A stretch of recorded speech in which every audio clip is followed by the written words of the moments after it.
Good afternoon. Today on Studio G, we'll have the latest on the tuberculosis case out of Coronado High School. Also, another shooting, this one at a public school in Pittsburgh. And later, Bree Bradley will sit down with an off-road champion, TJ Flores. All this and more right now on Studio G.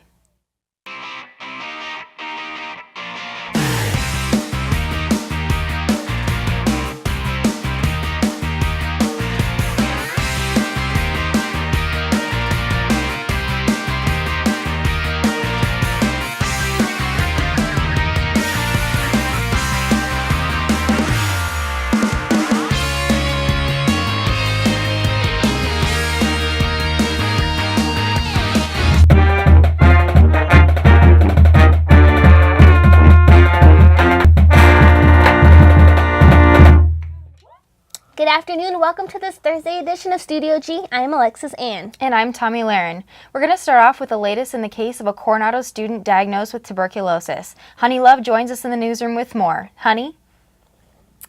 Thanks, Tommy. So, by law, it's mandatory for healthcare providers and laboratories to notify the health district of any reportable diseases, and that's how they found out about this particular case. And from there, the following precautions were taken. Hi, this is Coronado High School with an important message. That is the message that Debbie Nelson heard on her voicemail after arriving home Tuesday evening. A person from Coronado High School had been diagnosed with tuberculosis, the same high school where her sophomore daughter attends. I was like, what the heck? A little nervous, not sure, who the person was. Tuberculosis is a bacteria that usually attacks the lungs, but can also attack the kidney, spine, and brain. Spread through the air from person to person, the TB bacteria can be moderately contagious when a person with the disease coughs, speaks, sneezes, or sings, and the bacteria is inhaled by people nearby. Tuberculosis can be fatal if not treated properly. Dr. Joel Eisner, Chief Health Officer for the Southern Nevada Health District, confirms that the person in this case does have active tuberculosis, which means it is contagious. This individual is on 4-drug therapy and is in isolation at this point. Eisner says that after receiving the treatment, within 2 to 3 weeks, the individual will no longer be infectious and may return back to work or school, but will continue medication for many weeks ahead. There are classroom members where this individual might have exposed other people that we will be contacting the class attenders and the parents of those people to identify them as being at higher risk and asking them to come in and be tested. Signs and symptoms of TB include a bad cough that can last up to 3 weeks or longer, coughing up blood, chest pain, fever, and chills, which may resemble the flu or bronchitis. So Eisner says that it is important for healthcare providers to think TB when diagnosing patients. I believe this is what happened to this individual as well, is that the individual went in to his or her doctor and was given an antibiotic that wasn't effective. Nelson says she will be taking her whole family to get tested. Just to be safe, because you just don't know, You don't know. As a precautionary measure, we want to make you aware that an individual on our campus was diagnosed with tuberculosis. The Southern Nevada Health District will not confirm whether the individual was a student or a teacher or how they contracted the disease. However, I spoke with several students from the Coronado High School who said that it was a female student and she had not been to school for several weeks. They also said that fellow classmates received a letter saying that it was mandatory for them to be tested. In the newsroom, I'm Honey Love. There is a deadly accident to report out of Pendleton in Southern California. 4 Marines were killed yesterday morning in what's being called a range maintenance operation. There is no word on where the Marines are from, but more information will be released after their families are notified. The Marines also did not say how the accident happened. An update now on the devastation in the Philippines. The UN is saying the typhoon has now claimed the lives of 4,460 people. It received confirmation on the death toll from a government agency. Even though Veterans Day has passed, UNLV continued to celebrate this week. Reporter Shelly Shabito has more.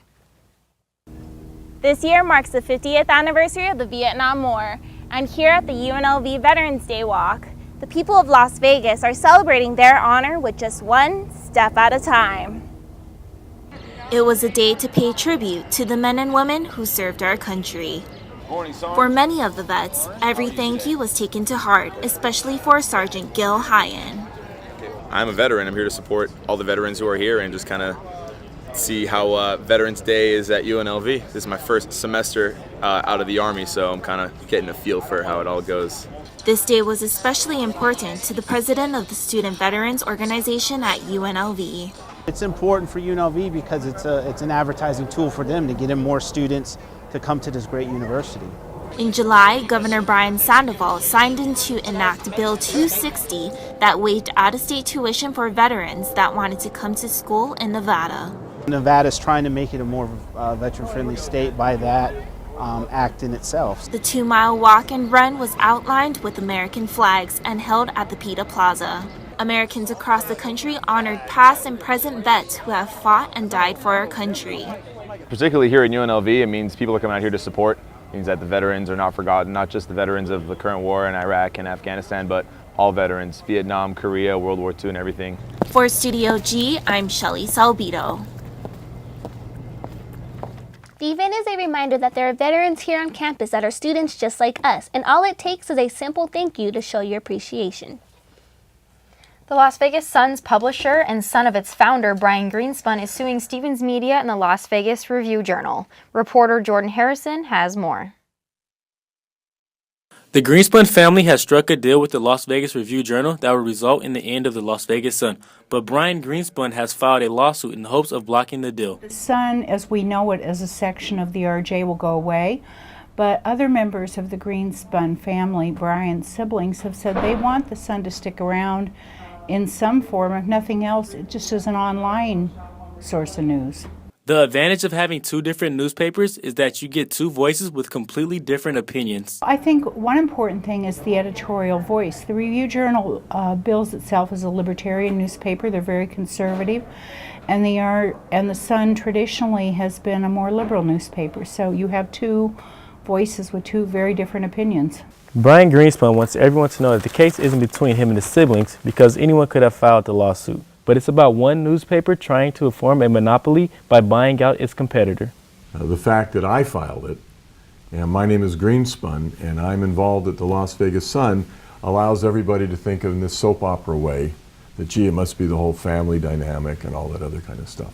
The question would be, can the Review-Journal own the Las Vegas Sun? Brian Greenspun doesn't blame the Review-Journal for wanting to get rid of its competition because of how many people like to read the Sun. If you look at the Sun pages and you look at the Review-Journal, they're very, very different. In fact, if you look at reader surveys, other than the front section of the Review-Journal, the readers will tell you they look at the Las Vegas Sun next, right behind the front section of the Journal. Very few cities benefit from having two different newspapers. If you've been wronged, you got nowhere else to go. If you got a story that the one paper got wrong, you got a chance to go to the other paper and get the story right.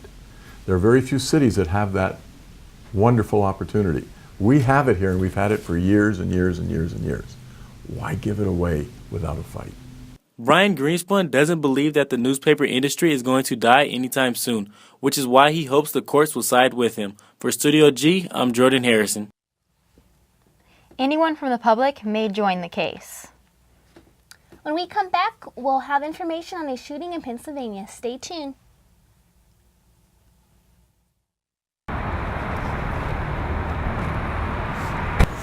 You drinking tonight? Nah, not tonight. Well, give me a couple beers. Oh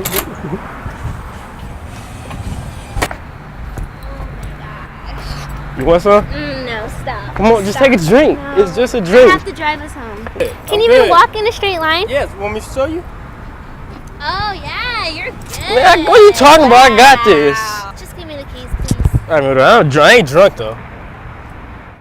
My name is James Grant. King Louie here. This is Jennifer. Crystal May McGuerza. I'm Savannah. Zoe here. This is your boy Miles Lowe. Christian FGY. Kaylin Hype. And I'm Jay Luna. My Mind's Music. Gonzo Radio. Combox Radio. Join us for Happy Hour. The Miles Lowe Midweek Show. Ill Vibe Theory. On KUNV. KUNV. KUNV. KUNV HD2. 91.5 The Rebel.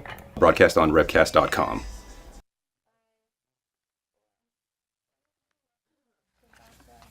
Gunfire erupted near a Pennsylvania high school yesterday afternoon. Shots rang out near Brashear High School shortly after the last bell rang. 3 students were injured in the gunfire. According to authorities, 6 people have been taken into custody for questioning, but no one has been charged yet. The motive of the shooting is not known yet, but with a string of recent shootings, including the Sparks Middle School tragedy, UNLV police officer advice is do what you can possibly can to avoid these shootings. It basically comes back to these people, they feel a lot of times ostracized or outside of society, looked down upon by their peers, picked on, like that. So a lot of times they lash out in anger because of that. The victims, including one who was grazed in the head, another hit in the neck and shoulder, and a third student struck in the leg and foot, were considered to have non-life-threatening injuries. However, according to Pittsburgh police spokeswoman, the victims are not cooperating with police. As more updates become available on the story, we'll be sure to let you know. Calls for accountability on Capitol Hill have not stopped. With a fast-approaching deadline, technology consultants were questioned at a congressional hearing. Reporter Bree Padilla has more. Government information technology officers found themselves under fire for the faulty functioning of the Obamacare website. Called before a House Committee oversight hearing, experts attempted to explain the problems behind the troubled website. Launch. President Obama should have known the harsh lesson we have all learned since that time. And that was, they weren't ready. They weren't close to ready. This wasn't a small mistake. This wasn't a scaling mistake. This was a monumental mistake to go live and effectively explode on the launch pad. The Obama administration's technology chief testified the website is getting better. The latest number, the team's report, is about 17,000 registrations an hour. That's up from the day it went online, but nowhere near the goal of 50,000 people enrolling each hour, at least. The Obamacare fiasco has damaged the president's image as well. A new Quinnipiac poll found that just 39% of Americans approve of the job he's doing, while another 54% disapprove. Even worse, 52% say they don't think the president is honest or trustworthy, his lowest numbers ever in both categories. The botched rollout of the site has also served as an impetus for finger-pointing from both sides of the aisle. To set up state exchanges, forcing the federal government to bear more of the workload, and to make a political point against the Affordable Care Act, Republican governors refused federal funds to expand their Medicaid programs, to provide medical care for the poor, increasing the burden on their own state hospitals. But nobody in this room, nobody in this country believes that Republicans want to fix the website. Our job is to protect the American people and protect them from a law that we think is harming them. And when you look at Obamacare, frankly, I don't think there's a way to fix it. Whether or not Obamacare remains to be fixed. For now, the biggest question is whether or not the website will work by its self-imposed deadline of November 30th. For Studio G, I'm Bree Padilla. According to the administration, a total of 106,185 people signed up through federal and state exchanges. Of those, only 26,794 people have enrolled through healthcare.gov. In lighter news, gamers and techies will be excited for the new addition to the Fashion Show Mall. Microsoft is having the grand opening of a new retail store today, just in time for Christmas shopping. They'll have the new Xbox One along with all the other Microsoft products. This is the first Microsoft store to open in Las Vegas Market. We'll be right back with more on Studio G. Collegiate DECA promotes personal and professional development through competitive events, community involvement, You should never and leadership say that development. many numbers. I joined DECA because I wanted to get out of my comfort zone. So I got to meet people, network, and definitely work on my public speaking. To join DECA, it's a very simple process. You have to pay a $25 membership fee. You can either come to our next meeting, our website, which is unlvdeca.co.vu. We're open to all majors who are interested in business, finance, or hospitality-related fields. This is your house too. Located on the campus of UNLV on Brussels Street sits Housel House, the Center for Social Justice. a place where everyone can participate, explore cultural identity, share different experiences, and learn leadership skills. No judgments, you are accepted, you are important, and you are welcomed. Stand up, speak out, and change the world.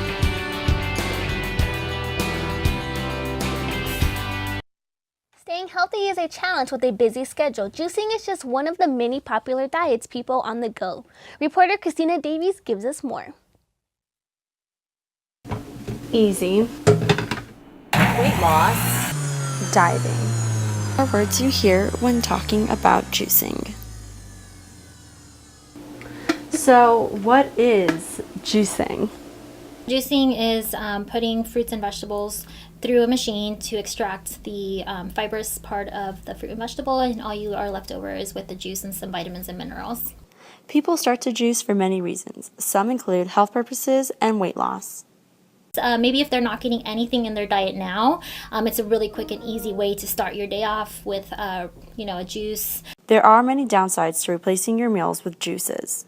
If you use too much fruit, you can get a really big source of sugar because what you're left with is the sugar component of the fruit. So you want to try to stick with more vegetables and maybe add 1 or 2 fruits just to sweeten up the juice. When juicing, you receive no fiber, which can cause health problems. Fiber is actually really healthy for your digestive system because up to 80% of your immune cells are found in your GI tract, and so having that fiber keeps your GI system healthy, and that keeps your immune system more resilient. Why is juicing so popular now? Christina Vergara says, I think it's more like a celebrity type thing. There's all types of different fad diets that become popular, and so right now it's popular to do these juice cleanses. If you are interested in juicing, do your research or consult an expert and squeeze out all the information you can. For Studio G, I'm Christina Davies. If you are interested in nutrition, UNLV's Department of Kinesiology and Nutrition Sciences offers free nutrition education workshops to help you live a healthier lifestyle. And now we'll send it over to Christina for today's weather forecast. Christina?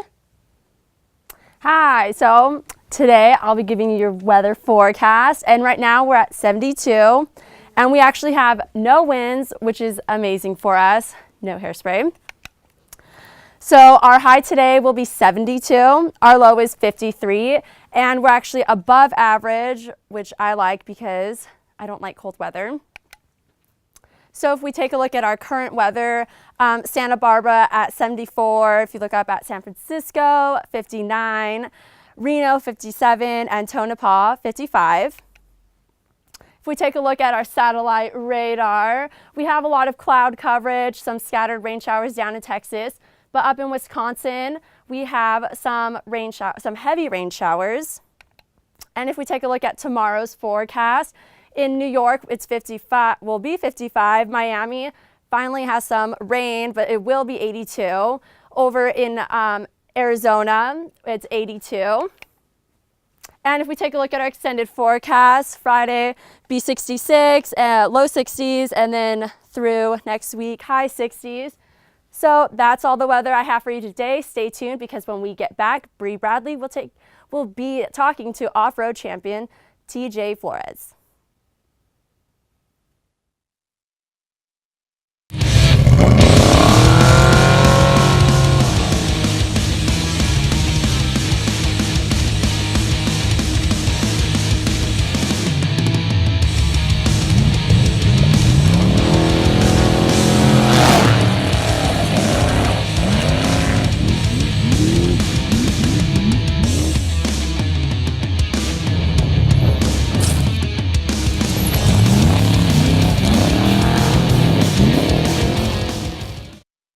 James Grant. King Louie here. This is Jennifer. Crystal May Maguerza. I'm Savannah. Zoe here. This is your boy Miles Lowe. Christian FGY. Kaylin Hype. And I'm Jay Luna. My Mind's Music. Gonzo Radio. Combox Radio. Join us for Happy Hour. The Miles Lowe Midweek Show. Ill Vibe Theory. On KUNV. KUNV. KUNV. KUNV HD2. 91.5 The Rebel.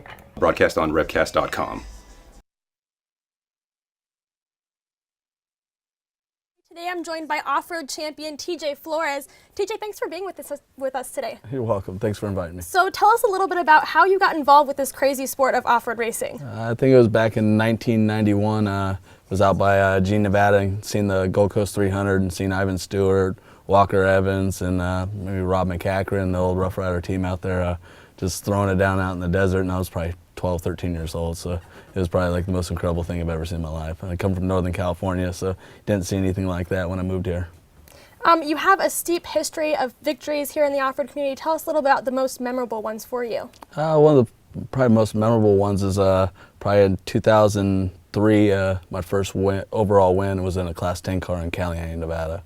I drove a single-seater back then. I worked for Butch Steen, and he gave me the opportunity to get to go race, and went out there and won. So it was pretty cool. Then from then on, we just kept trying hard and winning more races. And you know, in 2007, I would say, I started driving Class 1 by myself, and just from there on, we won 7 or 8 championships in Class 1. And then this in 2012, we stepped up to trophy truck halfway through the year. The first race out, we won overall in HDRA race, and then won another snore race right afterwards, Snore 250. And then this is my first full year in trick truck in Best in Desert, and we won the Silver State 300 overall, and we're up at, you know, we're like 43 points out of the top 3 in overall points. So, you know, that's pretty big feat for the first year, jumping up and really growing up with no money and having the opportunity to go race a trophy truck that, you know, only millionaires get to go race is pretty incredible. Absolutely, and being that you're doing so well in trophy truck, a lot of people were kind of jumping from Class 1 to trophy truck is a big feat for a lot of the off-road racers. How has that been for you? I'm very fortunate. I prep and maintain race cars, so I'm a mechanic, and I get to test a lot of different cars. So the challenge is more just judging the speed difference because of the weight. Like a Class 1 car, when you're doing 100 miles an hour, really feels like you're doing 100 miles an hour. Trophy truck or trick truck don't feel like it. It feels like you're doing 60, 70, kind of like you're sitting on your couch a little bit. Little lazy man driving. Right. So actually, as you know, today actually starts the 46th anniversary of the Baja 1000. The bikes take off tonight. Tell us a little bit about the Baja 1000 and how it is for our community. Well, the Baja 1000 for the off-road community is probably like the Indianapolis of Indy and then Daytona 500 of NASCAR. It's the top of the top. This year we just chose not to do it. We're more focused on the Best in Desert points. So next year we're going to go probably do the 3 Mexico races. But the Baja 1000 is the pinnacle of off-road racing. If you want to win a race, that's the race to win. And in the, you know, in Baja, if you want to win the race in the United States, you want to win the Mint 400. So luckily I've won the Mint 400, and we won the Baja 500 once, so next race to win would probably be the Baja 1000. Perfect. And actually, there's actually been a lot of rule changes this year for the Baja 1000. The bikes start tonight, where usually the bikes would start the same day as the trucks and the cars. Tell me a little bit about how this is going to affect this race, especially trophy truck drivers like yourself. The time gap is a huge deal. I mean, normally we catch the bikes within 100, some of the slow bikes really sometimes 100 miles into the race, so it becomes real dangerous because we're so used to going through the same weight vehicle dust, and when you come through a bike dust and you realize they don't have a cage around, so if they go down in front of you, the speed is hard to stop, so you don't hit one. So that's the big safety factor, but I think it probably added more of a chase danger than anything, because now their chase crews coming back north and our chase crews are going south, and so I think some of the highway traffic is going to be a little more dangerous, more head-on accidents, and so being in the race car is probably safer than being in a chase truck down there. And can you talk a little bit about the bikes? They're taking off at night. They're going through one of the most difficult washes when they leave Mexico, actually. And, you know, the booby traps at night, they can't see. It's dark. How do you think that affects them? That's probably the most dangerous part, is just getting out the first 40 miles. Once you get out past the first 40 miles, you're probably all right until you get to way down south, or you know, down by Coco's Corner or something like that, where the people congregate again. You know, a large number of people get around and they start drinking and dig holes and watch the wrecks and then pick you up and help you get going again. But it's just the fact they do some crazy stuff down there, throw rocks at you. It's really dangerous getting out of town, even in the daylight. So I hope it doesn't add any extra danger for the lead bikes, especially gates are closed, so they don't get to see them as easy as in the daylight. Like first bike guys might have to stop and open gates.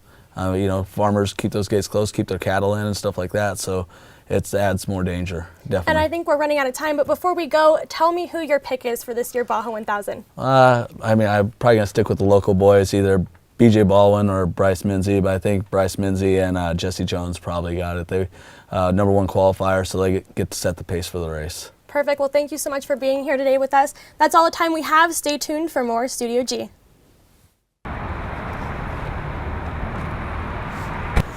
You drinking tonight? Nah, not tonight. Well, give me a couple beers.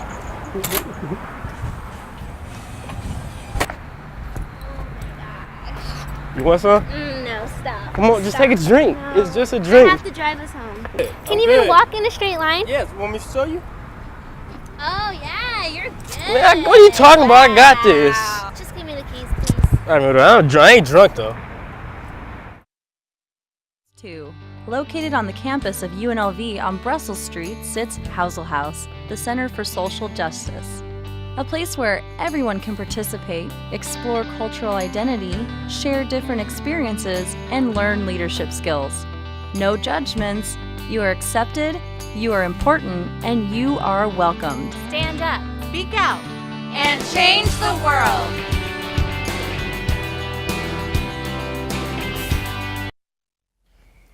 The popular TV show Diners, Drive-Ins, and Dives help one local butcher shop find fame and success. Reporter Ashley Schaefer has more. John Mole's Meat, which has been open for 70 years, hidden in the Northwest Valley, was impacted tremendously. It wasn't until they actually shot the episode and I was talking to the film producer. His name was Mike Morris, and Mike kept telling me, in between shoots they would walk outside and Mike would say, "Well, what do you think, Neil?" to his assistant producer. "What do you think? Do you think they've got enough parking out here?" Now, as you can see, there's a lot of parking out here. And when they would make those statements, I finally, after about the third time, I said, "Are you kidding me, man?" I said, "Are you serious?" And he goes, "You don't realize, Chuck, you've hit the lottery." And he was right. It's amazing how much impact that show has on a business. It's crazy. The impact was so huge, it increased the business 50%, allowing Chuck Fromer to benefit the community and add to his staff. Just yesterday, I was counting the number of employees we've got. We've got 20 employees now, and I think we had 7 prior to the airing of that show. Not only has John Mole's Meat business increased, but so did the variety of customers. Chuck says, "Honestly, we have served guests from Asia, Australia, Europe, Africa, South America, New Zealand, Canada, and virtually every corner of the good old USA." Paul Bongelli came with his family all the way from Toronto to try the food. It was great. Food was delicious. It was the sauces were good, the sides were good, meat was delicious. For Studio G, I'm Ashley Schaefer. Thanks, Ashley. If you're interested in trying the Diners, Drive-Ins, and Dives Las Vegas pick, go to johnmolesmeat.com. Well, that does it for today's show. I'm Alexis Ann. And I'm Tommy Laren. Tune in tomorrow for the Weekend Review with Studio G Magazine. Have a great day, Las Vegas.